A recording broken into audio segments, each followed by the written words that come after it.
Hi అండి, నమస్తే. Welcome to Priya's kitchen talks. ఇది వచ్చేసి సండే వచ్చేసిన లంచ్ రెసిపీ అండి. లంచ్లోకి చికెన్ జాయింట్ బిర్యానీ చేస్తున్నాను. దీనికి మనము లెగ్ పీసెస్ మాత్రమే తీసుకోవాలి, లేదు అంటే పెద్ద పెద్ద పీసెస్ చికెన్ పీసెస్ ఏదైనా కూడా తీసుకోవచ్చు. నేనైతే ఇక్కడ ఆల్మోస్ట్ ఒక 6 లెగ్ పీసెస్ తీసుకున్నాను. తర్వాత ఒక గ్లాస్ బియ్యం కూడా నానబెట్టాను. చికెన్ని బాగా కడిగేసుకున్న తర్వాత అందులోకి ఒక స్పూన్ ఉప్పు, ఒక స్పూన్ కారము, ఒక హాఫ్ టీ స్పూన్ ధనియాల పొడి, ఒక half teaspoon garam masala, ఒక టీ కప్పు పెరుగు, ఒక రెమ్మ కరివేపాకు, గుప్పెడు పుదీనా, గుప్పెడు కొత్తిమీర వేసేసుకొని అల్లం వెల్లుల్లి పేస్ట్ కూడా కొంచెం వేసుకోండి. నేను లాస్ట్లో వేశాను, స్టార్టింగ్లో మర్చిపోయాను, అందుకని లాస్ట్లో వేశాను. ఈ మసాలాలన్నీ కూడా చికెన్ ముక్కకి బాగా పట్టేలాగా బాగా కలుపుకుంటూ మసాజ్ చేసినట్టు చేయండి. ఒక 5 నిమిషాలు బాగా మిక్స్ చేసేసిన తర్వాత ఇప్పుడు అందులోకి 2 స్పూన్లు మైదా, తర్వాత 2 స్పూన్లు కార్న్‌ఫ్లోర్ వేసుకోవాలి. మైదా ప్లేస్లో మీరు ఓన్లీ కార్న్‌ఫ్లోర్ కూడా వేసేసుకోవచ్చు. వీటిని కూడా వేసేసి ఫస్ట్ మనము మసాలా వేస్తాం కదా, దాంతోపాటు ఇది వేయకండి, అక్కడక్కడ మనకి ఉండలు వచ్చేస్తుంది. కాబట్టి తర్వాత మాత్రమే వేసుకొని మిక్స్ చేసుకోవాలి. ఇలా చికెన్కి ఘాట్లు పెట్టేసుకొని ఆ మసాలా అంతా కూడా బాగా పట్టేలాగా మిక్స్ చేసేసుకుంటే సరిపోతుంది. నేను అల్లం వెల్లుల్లి పేస్ట్ లాస్ట్లో వేశాను. అంతా కూడా వేసి బాగా మిక్స్ చేసిన తర్వాత ఒక 3 అవర్స్ ఫ్రిడ్జ్లో పెట్టేసామంటే ముక్కకి బాగా మసాలా పడుతుంది, ముక్క బాగా సాఫ్ట్ అవుతుంది. ఒక 3 గంటల తర్వాత, లేదు అంటే ఒక గంట పక్కన పెట్టేసేయండి, నార్మల్గా ఫ్రిడ్జ్లో కాకుండా. ఇప్పుడైతే ఒక గంట తర్వాత ప్యాన్లోకి ఆయిల్ వేసుకోవాలి. ఒక 4-5 స్పూన్లు వేసాను.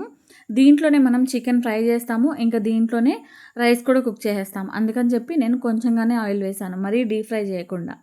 చికెన్ని ఆయిల్లో వేసేసి కదపకుండా ఒక 5 మినిట్స్ పెట్టామంటే అడుగునంతా కూడా బాగా కాలిపోతుంది. తర్వాత రెండో వైపుకి ఫ్లిప్ చేసేసుకోవచ్చు. కొంచెం కింద మనకి కార్న్‌ఫ్లోర్ అవి అతుక్కుంటాయి.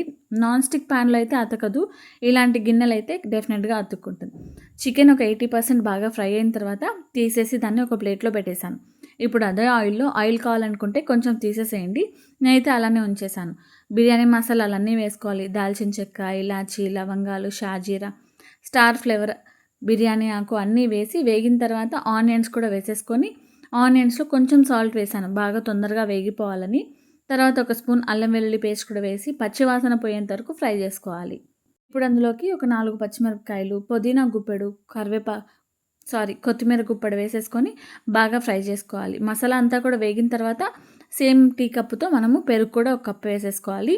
వేసుకొని దీంట్లోకి ఇప్పుడు మసాలా పొడులు వేసుకోవాలి.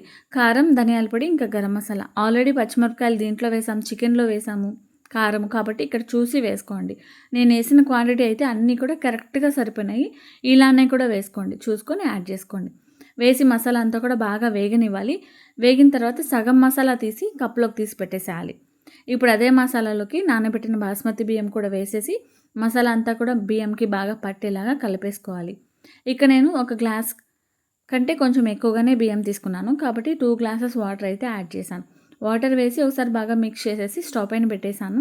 80% ఉడికిపోవాలి మనకు అన్నం. ఇప్పుడైతే ముందు ఫ్రై చేశాం కదా చికెన్ లెగ్ పీసెస్, వాటిలోకి మిగిలిన మసాలా అంతా వేసేసి ప్యాన్లో బాగా మిక్స్ చేసేసేయాలి. మసాలా అంతా కూడా చికెన్ లెగ్ పీసెస్కి బాగా కోట్ అయ్యి ఒక 2 మినిట్స్ ఫ్రై చేస్తే చాలా చాలా బాగుంటుంది. అసలు లెగ్ పీసే టేస్ట్ అంత బాగుంటుంది. ఇంకా మనం ఇలా చేసామంటే ఇంకా చాలా టేస్టీగా ఉంటుంది. మసాలా అంతా కూడా బాగా లెగ్ పీసెస్కి పట్టేలాగా బాగా మిక్స్ చేసేసేయండి, ఫ్రై చేయండి. తర్వాత దీనికి ఇప్పుడు ఒక సగం నిమ్మరసం కూడా యాడ్ చేశాను. యాడ్ చేసి మళ్ళీ ఒకసారి బాగా నిమ్మరసం బాగా పట్టేలాగా మిక్స్ చేసి స్టవ్ ఆఫ్ చేశాను. ఇప్పుడు చూడండి, ఇక్కడ బియ్యం కూడా 80% ఉడికిపోయింది. బియ్యం పైన ఒక హాఫ్ టీ స్పూన్ చిన్న స్పూన్కి గరం మసాలా వేశాను. తర్వాత కొంచెం కొత్తిమీర, కొద్దిగా పుదీనా కూడా వేసేసుకొని మిగిలిన సగం నిమ్మరసం ఇక్కడ వేసేసాను.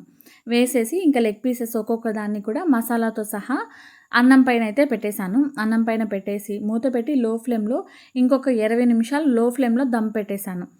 దమ్ పెట్టేసిన తర్వాత స్టవ్ ఆఫ్ చేసుకొని సర్వ్ చేసుకోవడమే. చాలా బాగుంటుంది, ఒక్కసారి మీరు ట్రై చేయండి. కొంచెం లెంతీ ప్రాసెస్.